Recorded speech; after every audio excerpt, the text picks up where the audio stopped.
Bienvenidos al podcast de Voces de la Nación, el lado B de los panistas. Acompaña a Jerry a descubrir la otra cara de la moneda nunca antes vista de los políticos. Hola, ¿qué tal amigos? Espero que se encuentren muy bien. Yo soy Jerry y bienvenidos a otro podcast de Voces de la Nación de la revista La Nación.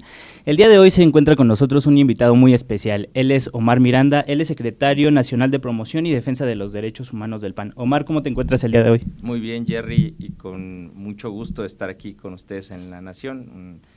Muy emocionado de venir a este podcast, bueno, esta digamos, entrevista que no es tan formal, pero muy contento. No, al contrario, muchas gracias por venir y regalarnos un poquito de tu tiempo. Oye, Omar, tú eres de Veracruz, ¿cierto? Sí, bueno, a decir verdad, yo nací aquí en la Ciudad de México. Okay. Y muy pequeño, a los 5 años fuimos a vivir a Veracruz, Jalapa exactamente, de Jalapa, y yo, bueno, prácticamente, y más bien me considero jalapeño. Ok, pero bueno, militas allá y sí, mi allá militancia ha sido allá. Estudiaste allá, me imagino. Así es. ¿Nos puedes contar, bueno, Veracruz es un estado muy mágico a mi parecer, sí, tiene muchas riquezas naturales, tiene muchos lugares que visitar. ¿Qué es lo que más te gusta a ti de Veracruz? Bueno, de entrada eso, la diversidad que puedes encontrar en el bellísimo estado de Veracruz. Veracruz tiene más o menos unos 900 kilómetros de costas, pero tiene, digamos, particularidades como su propia geografía, en la cual al sur colindamos con Tabasco, en una fórmula y en sentidos culturales muy distintos a los del centro, que en el propio centro hay, digamos, la parte de Veracruz y Boca del Río en la costa, y por el otro lado está Córdoba y Orizaba, en la montaña más hacia el centro, y en medio de todo eso, por ejemplo, está Jalapa, ¿no? Que es de donde soy la capital. Y hacia el norte, pues colindamos con Tamaulipas, con otros estados, ¿no? Con San Luis Potosí, se tiene el tema de la Huasteca que compartimos con otros estados, y la zona norte que se divide, también se puede dividir en dos zonas norte, una zona norte y otra más al norte todavía. Entonces, hay una riqueza increíble, tanto en cultura, en tradiciones, en la propia gente, y sobre todo en este carisma que tienen mucho los veracruzanos, que de repente todos nos dicen jarochos, pero sí. Bueno, efectivamente jarocho es el del puerto de Veracruz, ¿no? Sí, pero ya de repente de la todos, capital, ¿no? No, del puerto es del puerto. Es el jarocho en realidad, pero bueno, de repente todos los de Veracruz ya nos dicen jarochos, sí. y bueno, está bien. Ahí la aceptamos muy bien. Sí, pues un estado muy padre, sí. Tiene desde playas, como dices, hasta montañas como el Pico de Orizaba. El Pico de Orizaba es la montaña más grande en Latinoamérica o en México. De México, ¿verdad? Más alta de México, sí, así es. ¿A ti te gusta subir montañas y esas cosas? ¿O? Pues no soy, digamos, tan aficionado, pero cerca de Jalapa está, y bueno, hablando de Jalapa y hablando de este tema, cerca de Jalapa hay uno de los también cerros más altos, es el Cofre de Perote, que es una referencia histórica. Totalmente. También se libraron algunas batallas ahí, hay algún fuerte en el Cofre de Perote, porque era el paso natural de cuando llegaron los españoles, pero antes inclusive, claro. con los indígenas que transitaban desde el centro del país hasta Veracruz o viceversa. Y bueno, en Perote está esta montaña, es un parque nacional, el Cofre de Perote, que está muy cerca de Jalapa. Fíjate que Jalapa está, digamos, a mí me encanta porque su clima es distinto al de Veracruz. Estamos a 110 kilómetros del puerto de Veracruz, pero digamos, hacia Veracruz en 1 hora y cuarto estás en la playa, aunque de Jalapa saliendo directamente en 20 minutos ya sientes un cambio de clima importante hacia Veracruz. Pero luego hacia acá, hacia la montaña. ¿Esto es por la altura o por qué se da? Por la altura, exactamente, sí, por la altura. Jalapa está como a 1,400 metros, por ahí así. Y, si no mal recuerdo, y luego un poco hacia la montaña, o en unos 20 minutos o media hora, hay por ahí, cerca de Cofre de Perote, el parque natural, el parque nacional Cofre de Perote, pero hay otros parques, por cierto, que ahorita en la temporada de diciembre y todo esto, hay algunos parques que se han dedicado, bueno, algunos ranchos silvícolas que se han dedicado a la venta de árboles de Navidad, y la verdad es que viene gente de muchos lados, no solo de Jalapa, Veracruz, de Puebla, de Tlaxcala y todo eso, porque aparte hay muchas actividades. Esto está bien padre, porque Jalapa puedes ir bien rápido hacia un lugar y a otro, y está como medio templado. También hace mucho calor a veces. Jalapa y llueve mucho, ¿no? Sí, se caracterizaba, precisamente es lo que te iba a decir, se caracterizaba por clásico y llamado chipi chipi, que es como esta brisita, ¿no? de lluvia, y ahora ha cambiado mucho el clima, ciertamente, pero sí en las temporadas de lluvia, que será entre julio, agosto, septiembre, hay muchísima lluvia, y en la temporada de diciembre también hace mucho frío. En verano hace calor, muy buen calor, así que es muy, muy, muy rico vivir ahí en Jalapa, está muy padre. Por lo menos a mí me gusta más. El puerto es muy padre, pero muy caluroso. Algunos no nos acostumbramos mucho al calor del puerto de Veracruz. De hecho, es caluroso y en algunos tiempos hace mucho frío, ¿no? Porque allá les llaman los vientos del norte y los vientos del sur o algo así, ¿no? Una cosa así. Aunque la zona de Veracruz, Boca del Río y toda esta zona prácticamente siempre es caluroso. Es decir, aún en diciembre, uno que está viviendo en Jalapa, pues la verdad es que si vas para allá ves a la gente con suéter y todo, que es la temporada en donde pueden sacar sus suéteres,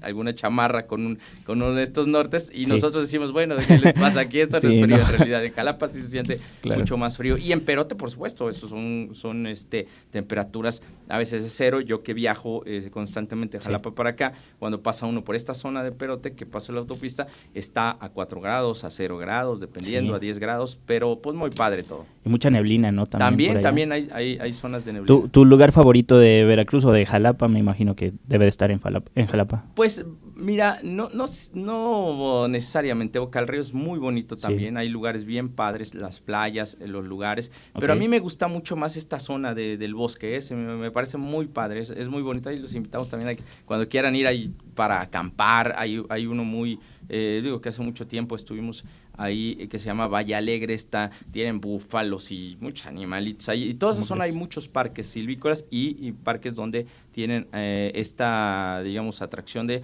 poder acampar y poder ver animales ahí en su hábitat. No nos digas, porque aquí en comunicación ya tomamos el hábito de salir de vez en cuando a dar la vuelta. Cuando quieran me dicen y yo les aparto un lugar allá. Te vamos a tomar la palabra. Hay lugares bien bonitos, bien bonitos. También digo, aprovechando, hay uno muy cerca también de esa zona que se llama Alto Tonga, es en Veracruz. Son unas cabañas preciosas, no he ido, pero van varias personas que me las recomiendan y ya las busqué en el Insta. No recuerdo ahora mismo su nombre, pero están preciosas. Sí, eso sí, pasan junto a un pequeño río, que eso está como congelado casi, pero es de verdad precioso. El lugar es maravilloso, ahí sí los invitaría y cuando quieran nos ponemos de acuerdo y ahí nos vemos. Excelente, pues aquí ya hay muchos testigos, está la directora, Panchito. Por cierto, saludos a nuestra directora, un gustazo estar aquí con ustedes.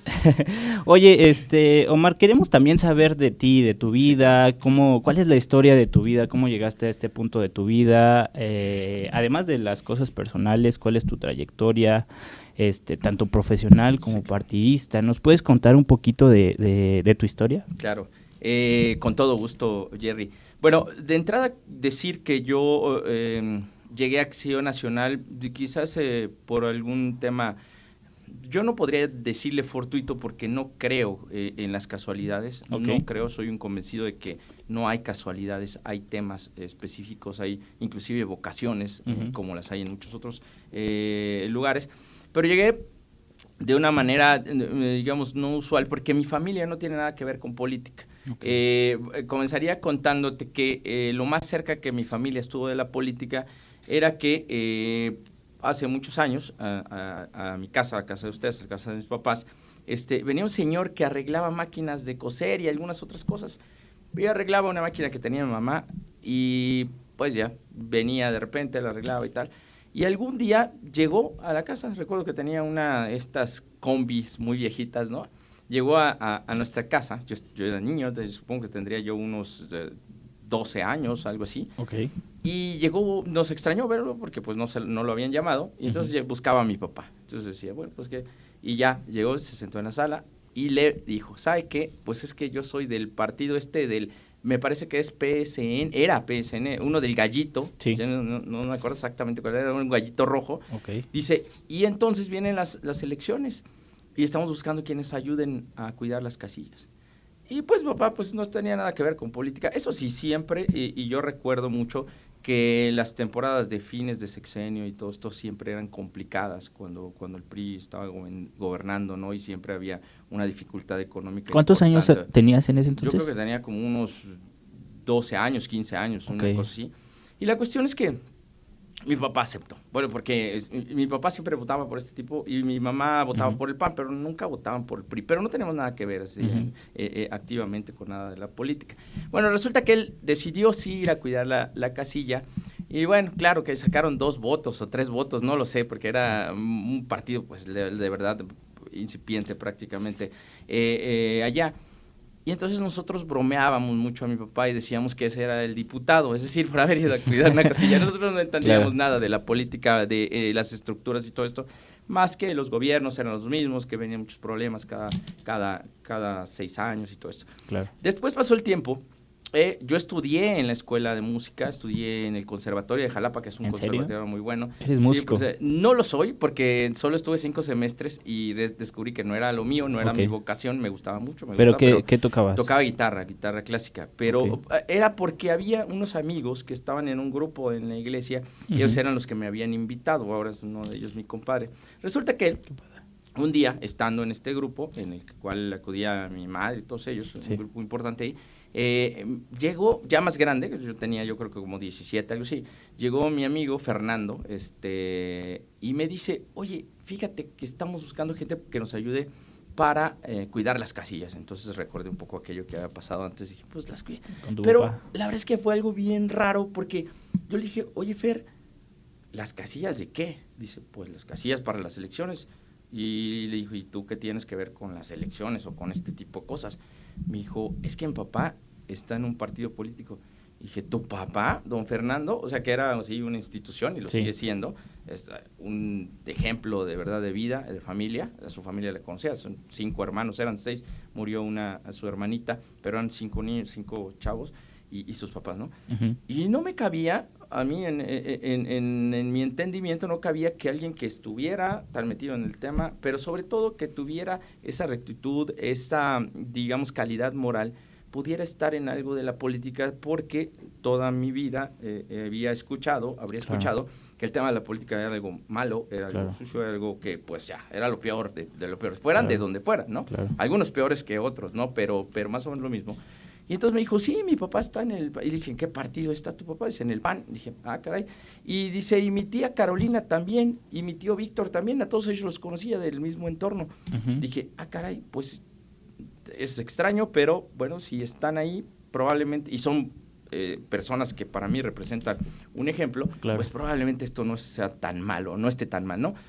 Para pronto terminé yendo a cuidar una casilla. Esto debió ser como en el 97 o algo así. ¿Y cómo fue tu experiencia cuidando la casilla? verdad fue una experiencia pues muy, muy padre, triste también, porque pues uno va así como que ilusionado, porque te vas a las capacitaciones. Yo llegué, digamos, totalmente sin conocer nada. Cuando empecé a ver de qué es lo que se trataba, y hay un punto que a mí me llama mucho la atención cuando he reflexionado un poco por qué termino estando en la política, es que cuando llegaba y para ser representante de casilla te daban tu curso representante, pero te hablaban mucho del PAN, te hablaban mucho de la doctrina y todos ideales, pero sobre todo de la mística del PAN. Sí. Algo que no lograba entender bien a bien, pero que se sentía como algo muy cercano a algo a lo que yo ya conocía. Esto es el tema del bien común, de la solidaridad, de la subsidiariedad. Era un poco en el entorno que yo había crecido, sin querer decir que mi familia era ultra católica o conservadora, sino simplemente tradicionalmente católica, ¿no? Entonces encajaba mucho en lo que yo pensaba y dije, bueno, pues qué padre. Fui a la elección, pues sacamos poquitos votos. Yo veía que contaban y los del PRI salían aquí de este tamaño, los del PAN por acá. Pero era una experiencia muy, muy, muy, muy padre para mí. Y a partir de ahí comencé a tener un vínculo con el PAN. Ahí entonces todavía estudiaba en la escuela de música y como al otro semestre o algo así, ya decidí, bueno, que no seguía porque no me fue nada bien en mi examen de guitarra y tal, que era lo más importante. Y ahí comencé a estar más en el partido. Entonces ya... Oye, porque aparte en esas experiencias tú ves cómo la gente trabaja en equipo y no necesariamente porque quieren algo a cambio, sino porque tienen el objetivo de lograr ayudar a una persona que saben que va a hacer las cosas bien, ¿no? Claro. Y entonces, bueno, yo también tengo una teoría de por qué a la gente no le importa tanto la política en este tiempo, y es que las generaciones pasadas se la pasaban diciéndonos a nosotros que no nos metiéramos en la política porque la política era mala. Obviamente tienen que ver muchos más factores, claro. Es que los políticos venían haciendo las cosas mal, y todo esta sarta de cosas también ganada a pulso esta reputación por la gran mayoría, ¿no? Pero no todos están en lo mismo, la verdad. Exactamente. Entonces nuestros papás se la pasaron diciéndonos que no nos metiéramos en la política, que ni de broma, pero por eso ahora es el desinterés de los jóvenes y de los adultos y de todos, ¿no? Siendo que tiene que ser al revés. Sí, totalmente. Y yo podría definir esta etapa específica, digamos, yo llamaría así, como de enamoramiento del partido, porque yo traía una forma de pensar, una forma de ver las cosas, y encajaba mucho con lo que en la teoría me habían presentado, claro. ¿No? Ya después cuando fui a los cursos del partido y todo esto, bueno, esa experiencia muy padre, ¿no? Desilusionado porque pues habíamos perdido, como perdíamos casi siempre, por lo menos en Jalapa, pero como muy animado porque veía esto que tú exactamente me dices, o sea, veía que la gente llegaba, estaba hasta tarde, ellos mismos llevaban de comer y yo no llevaba nada y me compartía a mi compañero de la casilla, y bueno, era un ambiente que uno sentía muy, muy, muy grato. Era en alguno de los textos fundadores, esta camaradería de repente que se sentía, ¿no? Y esa era tenía mucho que ver con este tema de la mística panista, ¿no? Es decir, que como tú bien lo dices, que estaban luchando por algo, no exactamente por tener un puesto, sino porque estarían contribuyendo entonces a el tema de mejorar nuestro país. Entonces, resulta que ya está todo pues súper mal, no ganamos, y comienzo a ir al partido y comienzo a escuchar de este tema de la mística. Cuando me dicen mística, yo no entiendo nada de qué es la mística. Ajá. Pero entonces, un tío de mi amigo, que después trabajé con ellos, me decía, oye, ¿qué te parece lo del PAN? Le dije, pues está padre, pero pues yo no veo cómo le vayan a hacer, porque lo que escucho es que donde quiera perdimos, o sea, no le veo dónde. Y entonces ellos me empezaban a contar sus historias, y la verdad es que me parecían maravillosas, porque era en realidad eran ejemplos de personas, de seres humanos, de ciudadanos que habían dejado huella en cuanta persona habían podido, y me contaban cómo en nuestra ciudad, para ser candidato, era como si te sacaras la lotería, pero la rifa, pero la del tigre, ¿no? O sea, decían, a ver, el comité somos 5, y el que falte 2 veces al comité, ese es el que va a ser, a las sesiones del comité, ese es el que va a ser el candidato, entonces nadie faltaba, ¿no? Claro. Porque no se podía ganar, y entonces algunos, para hacer la campaña, lo contaban ahí, el tío de mi amigo, el papá de mi amigo, sus tíos y todo, decían que se tenían que poner de acuerdo por las noches para salir a pintar las bardas, y uno se ponía en una esquina, el otro en otro, porque si no llegaba la policía se los llevaba, y entonces uno blanqueaba la barda, otro hacía el círculo medio chueco, y otro las letras del PAN y todo esto. Y esto lo hacían así, y me contaban cómo boteaban para conseguir recursos para las campañas, y cómo hacían los engrudos, y cómo hacían los facsímiles, bueno, y con los facsímiles hacían estas impresiones que luego iban repartiendo por ahí. Sí. Y yo decía, y estos están locos los del PAN. O sea, ¿por qué hacen tanto esfuerzo si no saben que no van a ganar? O sea, después ya viendo lo que iba pasando, decía, pues estos no van a ganar, no han ganado nunca aquí en Veracruz, y parece que a nivel nacional han ganado muy poco. ¿Cuál es su motivación? ¿Qué es lo que piensan? ¿A dónde van? Yo de repente soy capacitador también, y lo he sido mucho tiempo, y de repente ponía un poco el ejemplo de que si alguien lo invitan a jugar a una mesa y le dicen, oye, tienes que entrarle con tanto y vas a poner esto y vas a arriesgar mucho, solo que hay una sola condición, que esa no hay forma de cambiarla, por lo menos en el corto plazo, que nunca vas a ganar. O sea, pero tú le vas a apostar, ¿eh? Y dices, bueno, alguien con un poco de sentido común diría, pues claro que no juego, ¿cómo es que no voy a ganar? Claro. Pero entonces los panistas sí lo hacían. Y decía, ¿por qué lo hacen los panistas? Finalmente, después porque no había un beneficio inmediato. Exactamente, pero no solo no había un beneficio, había también, digamos, represiones contra ellos, muchos de ellos maestros, muchos de ellos trabajadores de temas de gobiernos, que eran después despedidos, que eran después perseguidos, que eran señalados, y entonces ellos seguían adelante. Lo que descubrí un poco después es que, y lo comprendí plenamente en el 2000, que estuvimos acá en una marcha desde el Frontón México hasta el Ángel Ángel de la Independencia, en el 99, perdón, cuando Rogelio Carvajal era presidente nacional de los juveniles del PAN hace ya un buen rato. Yo estaba ya metido ahí en todo este rollo. Y entonces cuando ganamos entendía mucho que cada una de estas derrotas que había tenido el PAN en realidad habían sido pequeños logros que habían, y que al final del día todo esto que había hecho cada una de las personas en mi ciudad, en todas las ciudades, habían logrado que se concretara este cambio, por lo menos en el gobierno, ¿no? Por lo menos en un nuevo partido que llegaba y que derrotaba al PRI después de tantos años. Pero que esa mística tenía que ver con que todos ellos, todos los que estaban ahí, no pensaban tener un cargo inmediato. Lo que sabían es que cada vez que convencían a una persona, a una ama de casa, a otro maestro, a otra persona en el mercado, en donde quiera, estaban generando conciencia. Estaban ayudando, estaban generando conciencia, estaban construyendo ladrillo a ladrillo una pirámide enorme, y que su satisfacción más grande era que estaban haciendo algo por el bien común y algo porque algunos no lo vieron, los fundadores no lo vieron, pero creyeron en este ideal. Algo que hoy de repente, para decirlo claro, nos falta mucho, ¿no? Las cosas han cambiado bastante, las dinámicas han sido bien diferentes. Y bueno, todo esto pasó, yo seguí, después dejé la escuela de música, quería estudiar comunicación, pero bueno, como debo decir algo, que antes de ir a la escuela de música, en la escuela que yo estudiaba me había ido muy mal, era como la prepa así, entonces me había ido mal, me sacaron de la escuela y tal, entonces mis papás me dijeron, te pones a trabajar, me pusieron a trabajar ahí con unos amigos, que tenían no era un restaurante, era una como fonda, y ahí ayudaba yo a todo, a lavar platos, a hacer tortas, de todo, ¿no?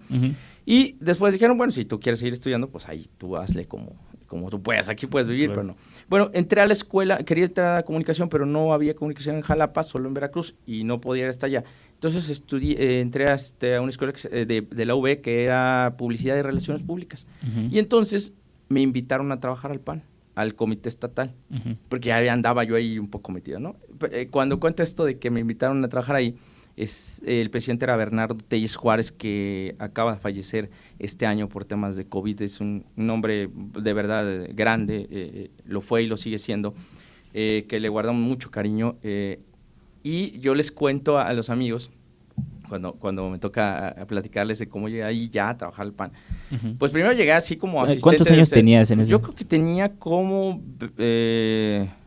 20 algo, como 20, no sé, ya tenía algo así.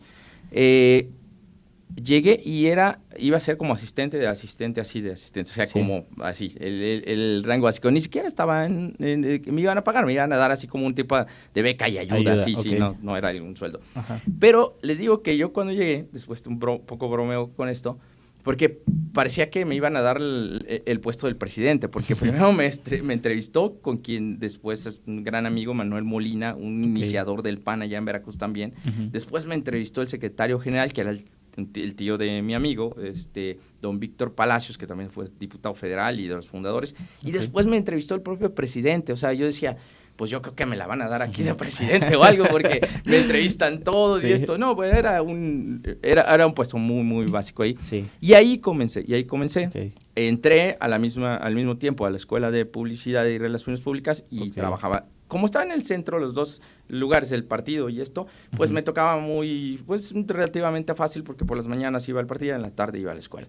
Terminé entonces esa etapa, yo seguí en el partido, claro, metido ya mucho en el juvenil, en muchos de estos temas, me gustaba mucho aprender, mucho estar con todas las áreas, ver, para mí era algo totalmente nuevo, nunca habíamos tenido nada que ver, nadie cercano, ni siquiera a mí, con el tema de política, y encontré mucha fraternidad en aquel comité estatal, o sea, gente muy solidaria, muy buena, con muchos ideales, y entonces eso me siguió pues cautivando, ¿no? Al final del día, ahí estuve, terminé la escuela, después vino el 2004, la elección de Buganza, la cual nosotros ganamos, pero nos la arrebató en aquel momento Fidel Herrera, después de muchas trampas y todo esto, y en ese tiempo salí del partido, porque hubo una reestructuración y todo esto, y Con el tema del pan, tuve la oportunidad de salir a diferentes lugares, invitado por la Jodca, entonces, no sé si ahora se llama igual, me parece que ya no se llama es Jodca, sí. Jodca, y estuvimos en Chile, en Argentina, en algunos otros lugares. Y después de esto, en algunos de estos viajes, conocí a un director de un máster que me había llamado mucho la atención. Es un máster que se llama Máster en Acción Política, Fortalecimiento Institucional y Participación Ciudadana en el Estado de Derecho, pues, poco corto el nombre, que se daba en Madrid, para temas políticos totalmente. Yo ya había presentado para poder tener una beca y acceso a esta. Y cuando lo conocí en Argentina, le platiqué un poco, aparte un tipazo, inteligentísimo, es como una máquina, guarda miles de datos que te los puede decir, y tú hasta que no compruebas que eso es real, parece que pensarías que te está tomando el pelo, pero no, es un Enrique San Miguel Pérez, es un hombre muy inteligente, ha escrito muchos libros, entre ellos El Evangelio de los Audaces, es un libro muy, muy padre, donde habla de gentes demócrata cristiana que ha llegado al poder, y hay un compendio importante. Bueno, me dijo, vuelve a presentar el examen, lo volví a presentar, y entonces quedé para la beca.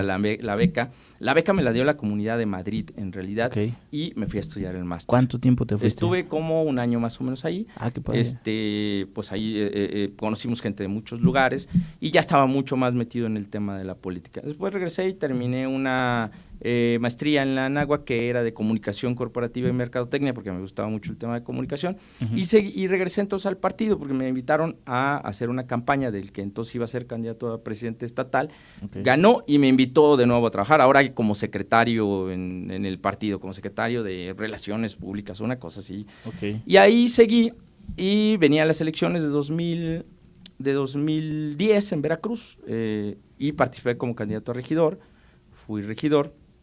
Tuve la oportunidad de estar también en muchos lugares. Después regresé y no es que sea yo un buen estudiante, sino como no sé casi nada, entonces me gusta ir a los lugares donde puede uno aprender un poco. Claro. Entonces estuve organizando y viajando a algunos lugares como Georgetown. En algunas ocasiones con gente de Veracruz organizamos algunos seminarios exactamente en la etapa de las elecciones, cuando era la de Obama y estas. Estuvimos por allá y visitamos los colegios electorales y todo muy padre.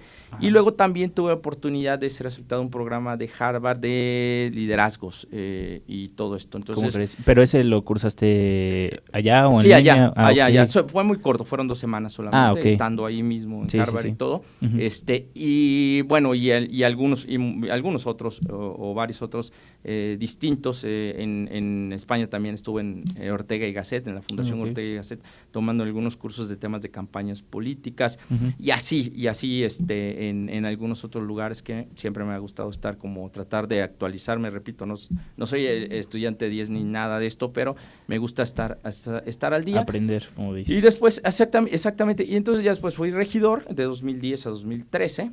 Allá en Jalapa, en el ayuntamiento, con un ayuntamiento del PRI, con una alcaldesa del PRI. Terminé y después me invitaron acá a la campaña de Madero para la presidencia del partido. Claro. Estuve aquí unos meses y se ganó, y me regresé a Veracruz porque había el proyecto de un amigo nuestro, compañero de generación para la dirigencia estatal, y la cual ganamos con Pepe Mancha. Entonces eso hace unos años, 2014 más o menos, ganamos, y entonces él me invitó a ser el tesorero ahí con él en el comité estatal. Ahí estuve 4 años hasta el 2018. En el 2018 entré al Congreso, estuve en el Congreso local, y fui coordinador de los diputados locales hasta el 2021, es decir, hace un año exactamente. Sí. Y hace un año, pues el presidente Marco me llamó cuando iba a comenzar el nuevo comité y me dijo, oye, campeón, pues quiero que te vengas para acá a ayudarnos. Y ahí fue donde vine para acá. De entrada él me había hablado un poco un tema de desarrollo agropecuario. Le dije, presidente, donde tú me digas, yo te ayudo, si crees que te puedo ayudar, solo que de desarrollo agropecuario tendría que comprarme una vaca y un chivo o algo así para conocer un poco ese tema, porque no lo conozco, pero no tengo problema por eso. A mí me ha gustado siempre ir ahí a donde no conozco para poder conocer y para poder aprender más. Me dijo, no, mira, a ver, piensa en algo que creas que puedas ayudarnos. Y yo vi el organigrama y dije, pues todo está completo, el cuadro está, el roster está lleno, es decir, y con perfiles muy, muy buenos. Pero es ahí donde yo pude ver que en el tema de derechos humanos había hay mucho por hacer. Totalmente. Y ahora te explico rápidamente por qué. Porque nosotros de entrada, en nuestro ADN, traemos este tema humanista. Nosotros somos un partido humanista, con este corte, con esta esencia. Sin embargo, en la vida real y afuera del PAN, casi nadie nos ve como humanistas. Nos ven como de derecha, como todo lo que pueda venir de esa parte, claro, menos como humanistas. Y entonces, parte del proyecto que le presenté al presidente es, primero, recordarnos a nosotros mismos que somos humanistas, sobre todo a los funcionarios públicos, que es ahí donde podríamos tener una gran área de oportunidad muchas veces, ¿no? Que es ahí donde empiezas a plantear el funcionamiento de lo que es ahora la Secretaría. La Secretaría, exactamente. Y con estos, digamos, 3 o 4 puntos sería, hay que recordarnos que somos humanistas, pero darnos herramientas. Comenzamos con un curso que ahí nos ayudó mucho la secretaria Maggie Fisher. Lo hicimos nosotros, ella nos lo revisó, y entonces ya estamos en este curso que se dio ya desde el año pasado para el tema de derechos humanos, para todos los integrantes del partido, para quienes quisieran, ¿no? El segundo punto tenía que ver con que nosotros ciertamente somos humanistas, pero muchas de las organizaciones con las que de las que se dedican al tema de derechos humanos, muchas no tenemos ni siquiera un vínculo con ellos, como no nos reconocen como humanistas, y esto tiene que ver con un tema muy específico, con que nuestras luchas en los años anteriores, yo diría hasta hace un par de años fuerte, tenían que ver con temas específicos que no compartíamos en agenda. Esto es, temas de matrimonios igualitarios, temas de aborto, temas de ese corte. Claro. De alguna manera, para bien o para mal, estos temas han sido superados por la legislación. Esto es algo que está legislado, es algo que está ya determinado por la Corte, y son temas que nosotros consideramos que son importantes, por supuesto, pero que tienen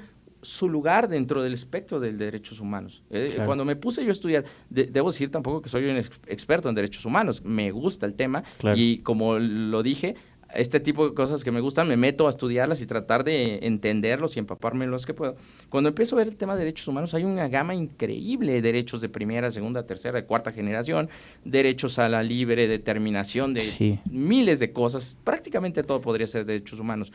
Sin embargo, el otro elemento que yo encontraba importante en este planteamiento del presidente es la situación actual que tiene el gobierno de Morena, de la Cuarta Transformación, en el desprecio claro y franco al tema de derechos humanos, en todos los sentidos. Entonces estamos viviendo una crisis importantísima, muy fuerte, me parece como nunca antes en la historia de México, en el tema de derechos humanos, y lo que necesitamos es también a levantar la voz, decir, aquí está el PAN defendiendo los derechos humanos.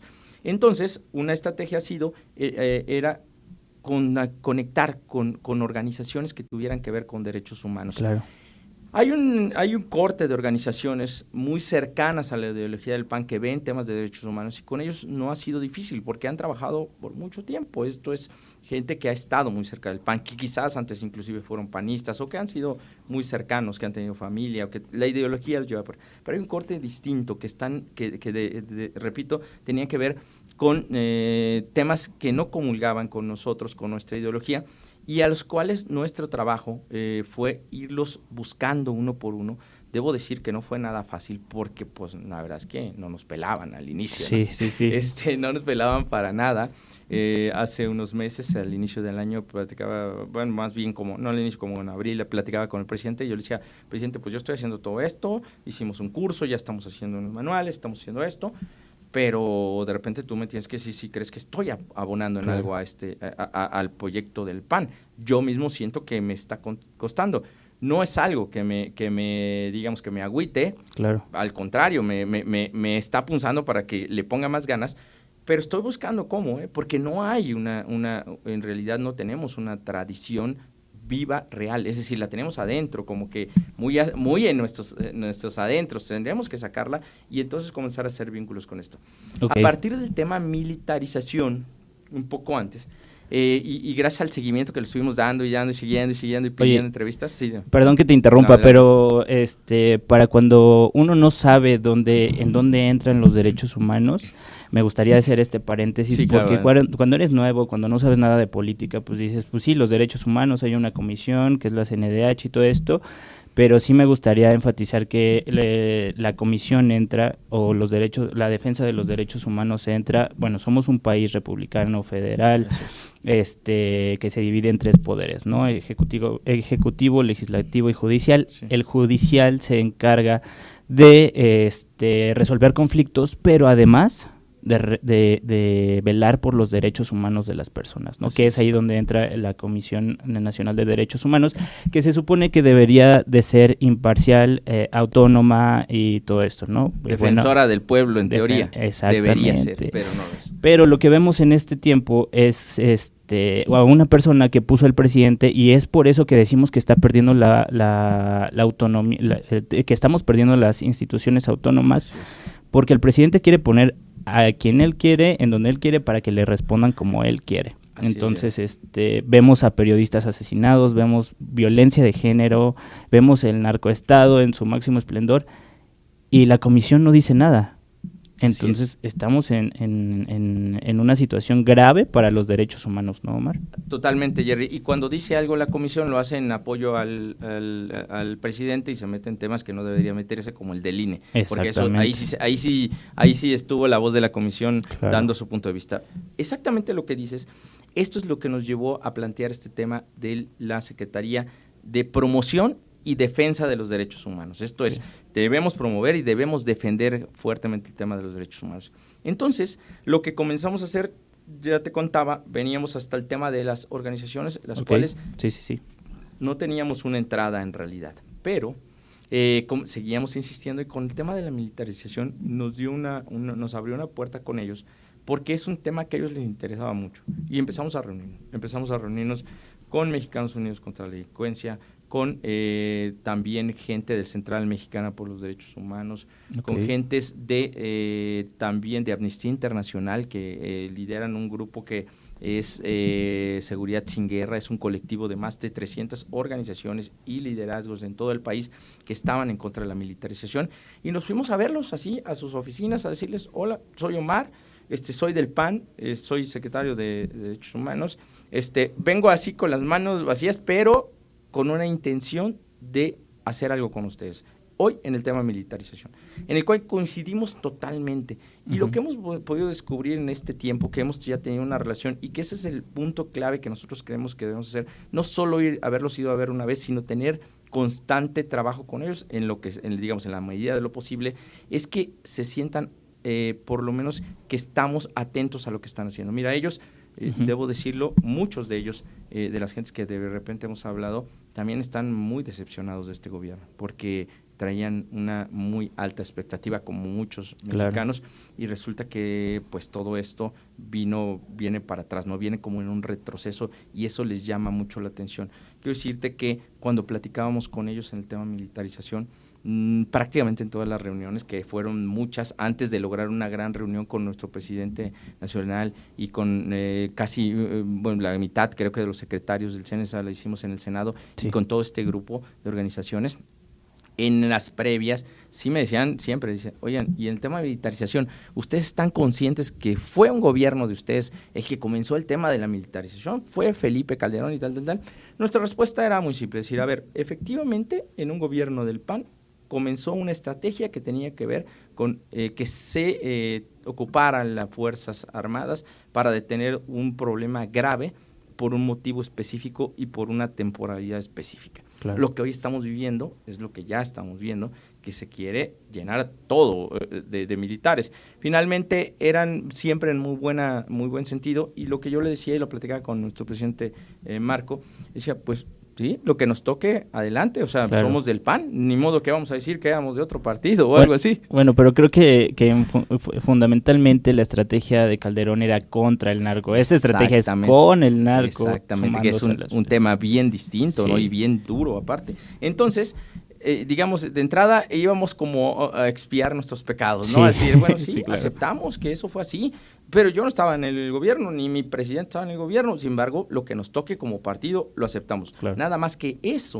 ese hecho no nos va a detener, ni nos va a generar un sentimiento de no poder acercarnos a ustedes, porque ya alguna vez se comenzó este tema que, repito, no eran las mismas condiciones, no era el mismo contexto, pero pues nosotros tenemos que buscar algo con ustedes porque hoy vemos un grave riesgo. Y entonces ya, después de esta parte, comenzaban ellos a decirnos, no, tienes razón, porque aparte nos daban datos increíbles. Entonces decían, el gobierno tiene 230 y tantas acciones, el ejército tiene 230 y tantas acciones que está realizando en este momento que tienen que ver con el gobierno, de las cuales más de 100 no tienen nada que ver con seguridad. Cómo aplicar vacunas, cómo administrar puertos, cómo construir ferrocarriles, y una serie de cosas increíbles. A ver, son gente muy organizada y a lo que yo diría es que necesitamos estos vínculos. Es la gente que está en el campo, claro, en la calle, que está recorriendo, que conoce los casos. Hay de verdad, una gran gama de temas y es gente que es bien entregada también en tema de las mujeres. Y como ya lo decías hace un momento, ¿qué no vemos en el tema de derechos humanos? Desde el tema de los migrantes, el tema de los comunicadores, el tema de las mujeres, el tema de la carencia de las medicinas para los niños. Bueno, cualquier tema para donde voltees encontrarás un tema de derechos humanos que está siendo transgredido por este gobierno. Entonces estas organizaciones que están muy bien, valga la redundancia, organizadas, claro, muy bien vertebradas, pues tienen aparte muchos datos. Nos compartieron muchísimos datos bien importantes. Nos decían, por ejemplo, ya la reunión que hicimos con nuestro presidente y después hicimos una con los senadores cuando venía el tema de militarización, decían, a ver, ¿por qué no ustedes senadores y diputados, los que estén por ahí, por qué no le exigen cuentas? Porque en lo que se aprobó en 2019 viene que tendrían que exigir cuentas de qué es lo que va, una evaluación que tendrían que hacer al trabajo de las Fuerzas Armadas, qué claro, tanto, y ya vieron cuánto está aumentando el presupuesto y te dan datos exactos, dicen, ya están solo abajo de la Secretaría de Educación porque les han ido asignando y aparte se dan cuenta que no tienen ningún control porque todo es a discreción prácticamente, tanto las licitaciones y no hay auditorías a todo el recurso que ellos están llevando porque lo consideran de seguridad nacional y entonces de repente no están obligados a darle cuentas a la ciudadanía, al Congreso, traen nada. Una mirada bien específica. Hay datos que son muy duros. Decían, desde que entraron el tema de las Fuerzas Armadas, la cuestión de transgresión de derechos humanos a hombres, mujeres, niños, pero sobre todo mujeres, y vienen gráficas en donde dicen, de acuerdo, una agresión tal, golpear o torturar o agresión sexual, lo que sea, y viene el rango y quiénes la realizaron, o sea, estudios bien específicos de datos oficiales, no son temas que ellos se hayan invitado. Y dices, híjole, esto está tremendo. Entonces, acá el reto era pues hacer match con ellos, poder unirnos y por lo menos en esto lo hemos logrado. Ahora estamos tratando de seguir, o no estamos tratando, estamos continuando con ellos. La semana pasada nos invitaron una asociación Malinche que trabaja en el tema de rescate de espacios públicos para cultura de la paz y derechos humanos a un foro en La Salle, estuvimos ahí, y un poco es acompañarlos, es que vean que alguien del PAN está ahí, que sí están tomados en cuenta también por nuestra parte. La semana pasada también tuve otra reunión con la directora de Mexicanos Unidos contra la Delincuencia, Lisa Sánchez, que después vi que es alguien que es bastante famosa en los medios, yo no lo ubicaba mucho, y ya hicimos un programa de trabajo para temas que ellos traen de derechos humanos y que podemos ir ayudando nosotros, pues prácticamente con gestión, con tocar puertas, con llamar a gentes y gobiernos de nuestro color, y entonces generar realmente este trabajo. Y algo bien importante, que cuando comencé con ellos yo les decía, a ver, nosotros queremos un fin en común, no tenemos idea de venir ni a imponer nada, ni a querer evangelizar, ni nada de esto. Lo que queremos es que todo lo que ustedes saben, tienen y conocen pueda, digamos, como que enfilar nuestras baterías hacia el mismo lugar, sumarnos y hacer una suma en la lucha y respetarnos. Y yo se los decía también muy claro. Y los temas que ya están superados con nosotros, pues están superados, ¿no? No hay mucho que decir, por lo menos de nuestra parte. Y ellos decían, sí, de acuerdo, veamos en dónde sí. Me parece que ese es el reto ahora. Y un reto importante, el PAN, me parece que fundamental, trascendente, ya lo decía nuestro presidente, es el PAN debe salir a las calles, el PAN debe ver a los ciudadanos. De repente el PAN se empezaba a convertir en algo mucho más de, ya sabes, de oficina, de un nivel de tal, y dejando de ver, y eso es una, digamos, es una respuesta clara a por qué hoy las cosas están así, ciertamente. Totalmente de acuerdo, Omar, y sí, muy importante la labor que están haciendo en este momento, porque vemos noticias o de los documentos que sacaron de Guacamaya Leaks, ¿no? Sí. Que un general puede matar a un cabo con un balazo en la cabeza y no le pasa absolutamente nada. Entonces, la defensa de los derechos humanos en esas partes, no, bueno, no nada más en el ejército, pero como ejemplo en la militarización que ya nos dimos cuenta que el ejército es corruptible y el tema del narco y todo esto, y pues la verdad te felicitamos por el trabajo que estás haciendo y de verdad que vengan mucho más logros. Hay que seguirnos acercándonos con la sociedad civil. Así es. Y oye, también quería tocar el tema rápido de que este año, a principios de año, si no mal recuerdo, hicieron una reunión con la Redim.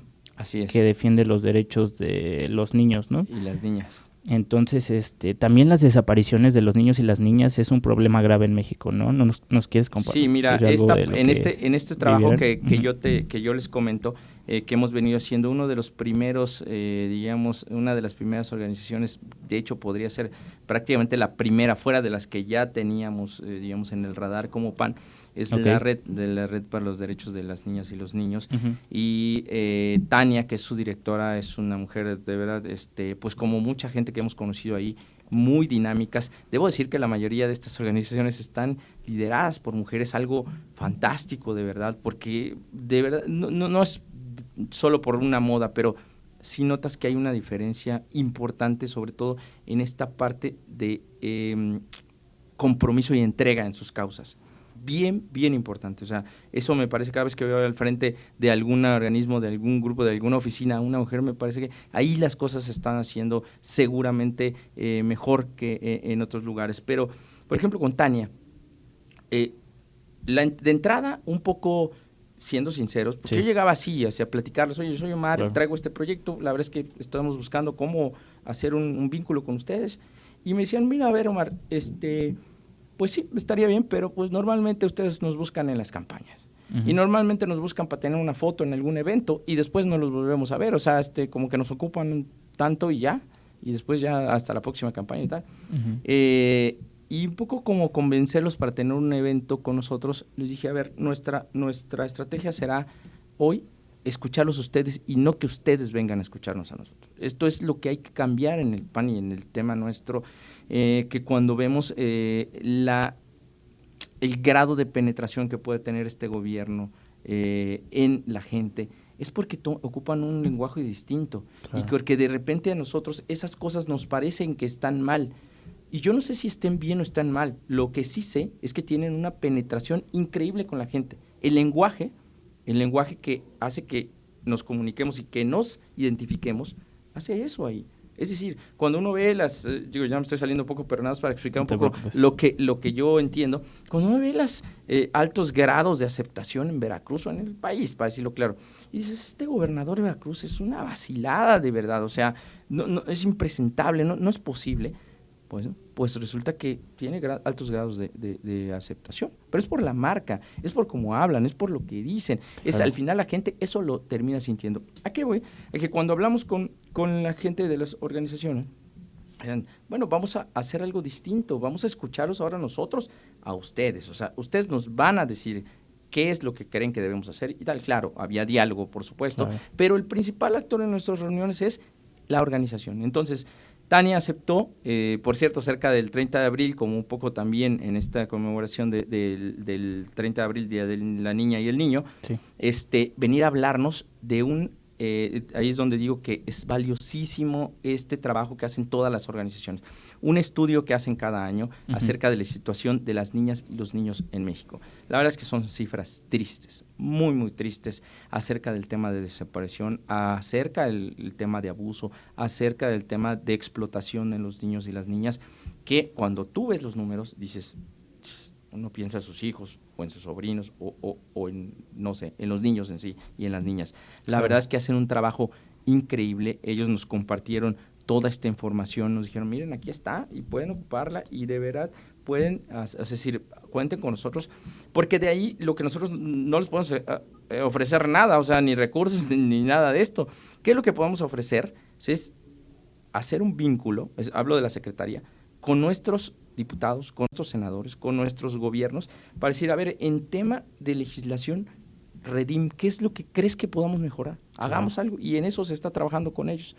Vamos trabajando en algo que tú creas que es fundamental y presentémoslo con ustedes. O veamos cómo le hacemos para lograr en realidad cambios. Al final del día no es solo reunirnos y sacar una foto o lo que fuera, porque eso se ha hecho todo el tiempo. Al final del día es lograr un objetivo que por pequeño, que de repente nosotros ahí en la Secretaría decimos, bueno, pues ahí vamos, como podemos, ¿no? Claro. A nuestras capacidades, pero echándole muchas ganas. Y pareciera que no se avanza, pero ahí vamos poco a poco. Entonces, esa reunión con Redim, también estuvo el presidente, estuvo nuestra secretaria general, estuvieron, pues siempre agradezco mucho el apoyo de todos los secretarios, nuestra secretaria Laura, nuestro secretario general, pues nuestro presidente, todos los demás secretarios que hay, Juan Carlos, Alan, todos ahí están siempre que hay una convocatoria. Y lo importante es esto, que el partido, que los que están dirigiendo el partido escuchen qué es lo que está pasando cuando lo ven ahí. Julio Castillo también nos ha ayudado muchísimo. Claro. Escuchen y vean cuál es la realidad de alguien que está en la calle, que está caminando, que está teniendo el pulso diario de lo que pasa en el tema de los niños, en el tema de las mujeres, en el tema de los desaparecidos, que son temas bien graves. Nosotros traemos la idea de llegar a este nivel de buscar temas específicos, solo que eso implica ya mucho más. O sea, muchas de estas organizaciones pues tienen ya mucho tiempo y lo que quieren más que han sido recibidas por todos los políticos que ha habido y los que van a ver y no les resuelve nada. Si me permites, voy a contar una experiencia muy, muy rápida en el tema de derechos humanos. Me tocó acompañar a unos compañeros de Chihuahua. Hay un caso en Chihuahua, de los muchos que hay, de un desplazamiento de 2010 o por ahí. Okay. Un desplazamiento de una familia muy grande en la zona de Delicias y otros municipios por tema de crimen.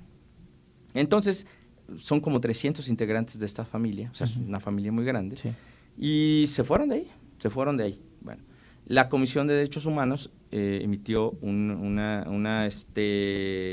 comunicado, no es un comunicado, es una resolución, en donde decía al gobierno del estado, a los gobiernos municipales, al gobierno federal, les decía, entre otras cosas, tienes que ayudarles a que consigan un empleo, tienes que ayudarles a que consigan una casa, tienes que ayudarles porque se fueron, los corrieron de su lugar. Bueno, eso fue hace, ¿qué será?, 2015, y la resolución no se ha cumplido. Ahora que llegaron los nuevos gobiernos, volvió a, digamos, como que recalcó ese tema de la Comisión Nacional de Derechos Humanos, le hizo llegar esta convocatoria al gobierno del estado de Chihuahua y a estos municipios y a organismos como el Infonavit y a algunos otros. Y a mí me invitaron de parte de los gobiernos de allá de Chihuahua y de los municipios a que los acompañara, solo como oyente, digamos, ¿no? Y la verdad uno descubre que es tremendo porque pues la gente llega, los afectados, ¿no?, llegaron. Y pues de entrada no hay un marco que pueda permitir que los gobiernos municipales, estatales, federales den un trato especial a estos. Y pondré algo que al final yo creo que es impactante, pero algunos decían, bueno, a ver, en el tema de la resolución donde dice que deben dotarles de una vivienda. Y entonces dicen, a ver, el Infonavit. No, pues en el Infonavit tenemos pues lo que tiene normalmente el Infonavit, ¿no? O sea, pues que entras y concursas y o lo que sea.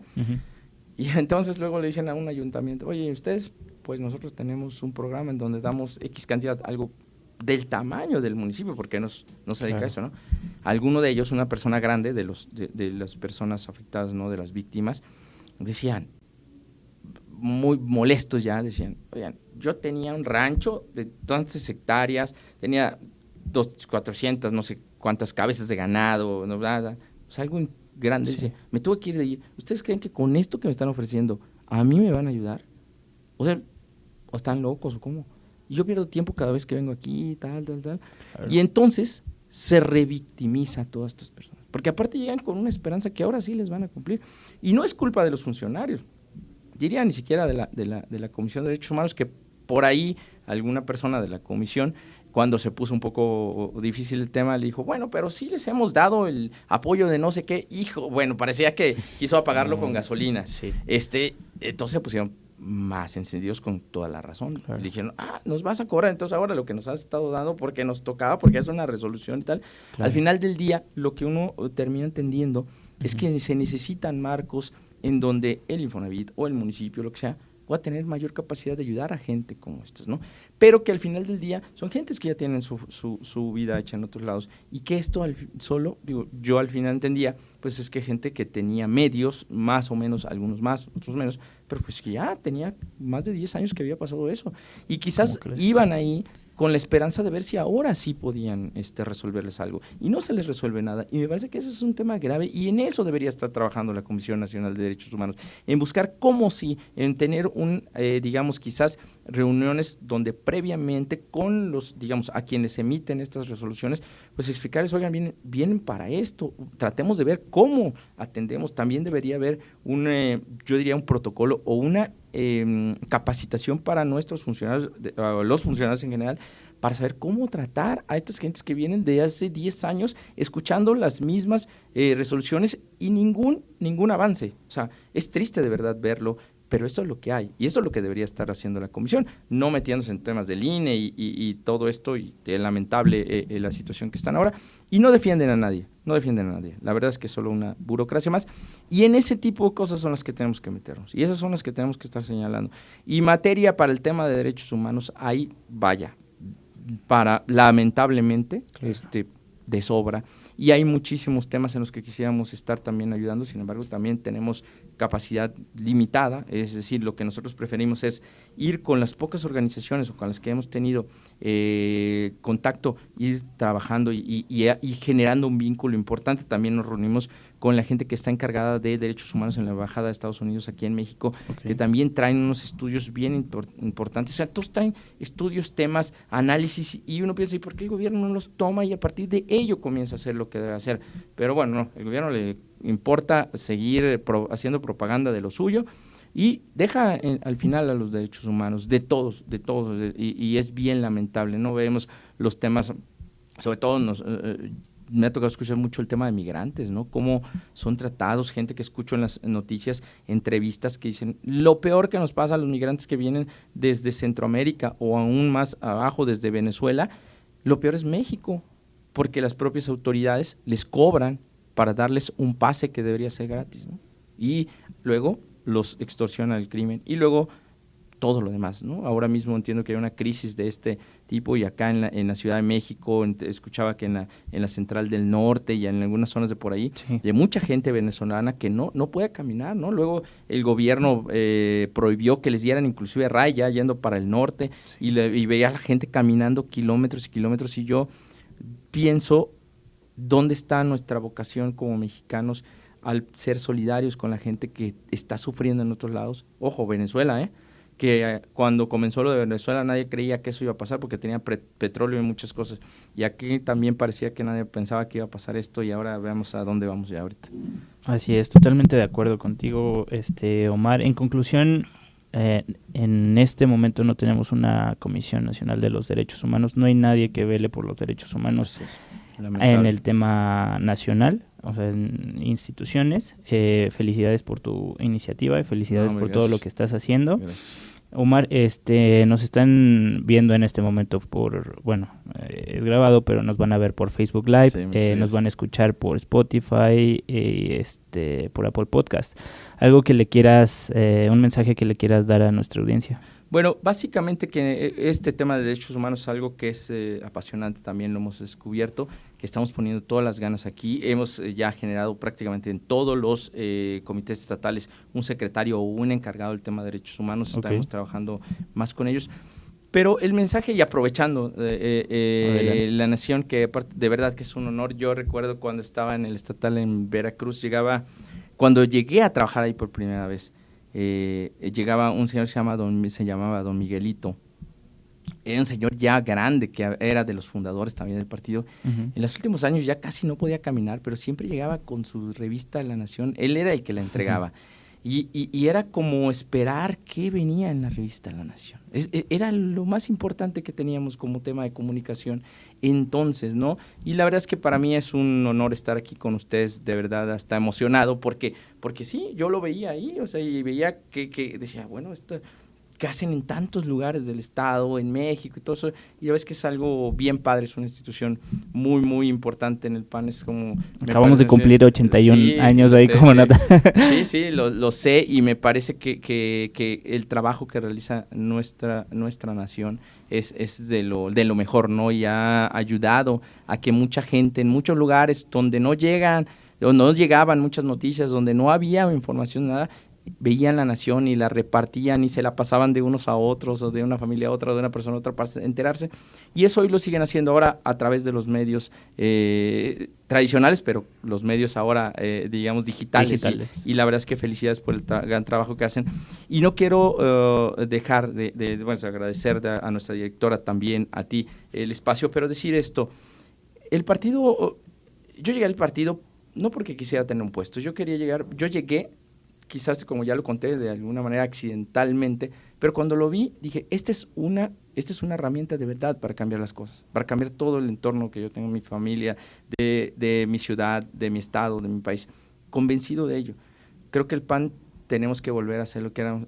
Hace poco he estado en alguna asamblea, me tocaba dar el mensaje, uh-huh. Y me acordaba mucho y rápido lo diré de una historia que yo escuché hace mucho tiempo y que de alguna forma la he podido revivir. Era de que había un río una gota de lluvia que caía en una montaña, sí. Y la gota de lluvia comenzaba a caer hacia abajo de la montaña y se juntaba con otras gotas.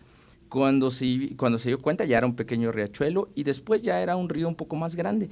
Y colina abajo ya era un río grande, era un río muy poderoso. Iba pasando por la campiña y todo lo que encontraba a su paso lo arrasaba. Piedras, árboles, todo, porque era un río muy fuerte, muy poderoso. Entonces el río se sentía muy bien. Cada obstáculo que parecía un obstáculo para él no lo era, porque siempre iba pasando por donde quería. Sin embargo, un día llegó hasta las arenas del desierto. Él, cuando vio las arenas, dijo, pues esto será como todo lo demás, voy a pasar las arenas. Sin embargo, fue diferente. El río comenzó a golpearse contra las arenas y no lograba pasar las arenas. Seguía intentándolo con mucha fuerza y no lograba hacerlo. No solo no lo lograba, sino que cada vez comenzaba a sentirse un poco más débil. De repente escuchaba una voz que venía de dentro del desierto que decía, vuelve a ser lo que antes era. Pero el río, pues, no le interesaba escuchar a nadie, porque él era muy fuerte y él quería pasar esto y todo lo había logrado. Después de un tiempo, entendía que no podía, le costaba, no lograba avanzar nada, ni un metro. Y volví a escuchar esta voz dentro del desierto que venía y le decía, vuelve a ser lo que antes era. Y decía, bueno, ¿cómo voy a volver a ser lo que antes era? ¿A qué te refieres? Y dice, sí, decía la voz, para pasar el desierto tendrás que ser lo que antes eras. Tendrás que dejarte ayudar por el viento, que te tome en su aire y te haga trasladarte a través de estas arenas y entonces podrás lograr lo que quieres. El río de entrada como que no lo tomó mucho en cuenta, dijo, pero ¿cómo voy a poder yo dejarme llevar por el viento que me haga pasar? No lo creo, no creo que sea una fórmula. Dijo, bueno, solo tienes que pensar algo. Si sigues en esta fórmula, lo que vas a terminar siendo es un pantano, y un pantano no le gusta a nadie. Después de un tiempo, cuando el río siguió sintiendo todo esto, decidió pensar y comenzó a recordar que en su interior traía algún recuerdo que alguna vez había estado en el viento y alguna vez había sido nube y tal. Cuando sintió que ya no podía más, decidió tomar la opción que le daba esta voz, y entonces se dejó llevar por el viento. De esa forma pudo pasar las arenas del desierto, que después lo llevaron de nuevo a una montaña y recordó que alguna vez había sido una gota. Esa era la fórmula que tenía que tomar. Cuando le decían vuelve a ser lo que antes eras, es lo que nos dice a nosotros el PAN hoy. Volvamos a ser lo que antes éramos. Una gota es cualquier panista. El río quizás es nuestro partido y las arenas del desierto son esta gran empresa que tenemos, este gran reto que tenemos hoy con esta cuarta transformación terrible que va a acabar, que pretende acabar con nuestro país. Y es ahí donde tenemos que regresar. Nosotros debemos volver a ser lo que antes éramos, los panistas que salíamos, que íbamos a buscar a los demás, que íbamos a convencer uno por uno, que generábamos mística. Debemos volver a ser lo que antes éramos cuando cuidábamos casillas, cuando no había que pagar tanto por todo lo que se tiene que ahora recompensar. Y eso es lo que tiene que ser hoy el PAN. La verdad es que creo firmemente que el PAN en su adentro tiene todo para salir, y que debemos hacerlo todos, especialmente y principalmente quienes estamos en un encargo y que tenemos hoy el honor, la responsabilidad de poder estar aquí en el Comité Nacional, que debo decir, desde que yo llegaba al Comité Municipal también decía, los del Nacional, estos son, y cuando llegué, eso no te lo dije, pero cuando llegué ahí a lo del partido, sí, me decían, los diputados, yo decía, estos vatos, ¿cómo se les podrá ver a los ojos? ¿O se les podrá hablar? ¿O cómo? Después entiendes que esto es lo más normal del mundo, ¿no? Y eso es algo que uno va aprendiendo, y pues nada más agradecerles mucho, dejarles esta pequeña reflexión, y pues estamos trabajando con muchas ganas, con mucho corazón y sobre todo con una ilusión grande de que lo poco que podemos hacer es ir haciendo esto de nuestra trinchera, nuestra pequeña trinchera ahí de derechos humanos, y en lo personal y desde Veracruz y de lo que podemos hacer, pues es en bien de México, y pues felicidades de nuevo.